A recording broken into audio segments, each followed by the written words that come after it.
Hello, everybody, and thank you for joining me today. My name is Patty Duque, and today we're actually going to talk about beliefs. Now, beliefs are something that can really hold us back. I often work with quite a few people that have been carrying limiting beliefs for years and years and years, and they don't really realize it until many years ahead. And this has even happened to me. So I thought I would break it down. It's like a little neuro-linguistic programming little snapshot of it, so you really understand where they come from and you can start really realizing them, because the biggest thing about our personal development is that self-awareness. So understanding where our beliefs and our thoughts and our actions and our memories and our values, where all these come from. So today we're going to talk about beliefs, and I want you to really start thinking about those beliefs and start challenging them. So I thought I'd sort of explain it as, normally what happens is there's an event. So we all go through events every single day of our life. They might be positive events, they might be negative events, they might be very significant events, or they might just be, a dinner with a friend, not a big one, but it's still nevertheless an event, okay? So whatever that event might be, we come into it with our vision of the world, right? It's like different filters that we have. We have our belief system, we have our memories, we have our values. So regardless, even if it's your siblings, like my siblings, we grew up in the same place, South America, Colombia, and a few years in Japan as well.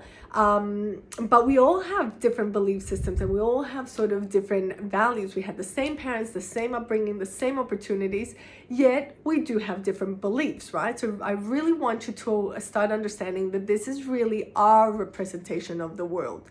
It's not that it's better or worse than anybody else's, it's just that it's our representation. So there's an event where we bring all our beliefs, our memories, our values into it.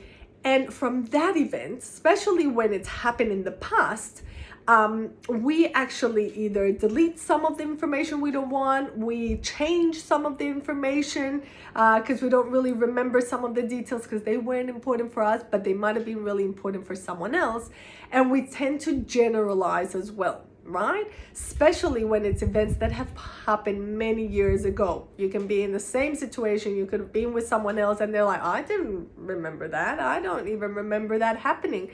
But for them, might have been very significant because of the filters that they have, that we said, our belief, our values, and memories. So that really creates what you call your internal representation. It's like your internal world and model of the world, right? And that's really what it comes down to, because that then changes our physiology. So I want you to really understand how all these things can change, especially because from the years from 0 to 7, it's like we have no filter. Anything that is said to us literally comes straight through. Yeah. So I really want you to understand the importance of us really being able to challenge our belief systems, because when we go, if we have a belief, and it could be any belief, like a typical one that I see a lot with my clients, it's either I'm not good enough. So it could be, I'm not good enough, I'm not good at that. And then what happens? An event happens where they might have not performed very well, right? So they're like, see, I told you, I'm not good enough.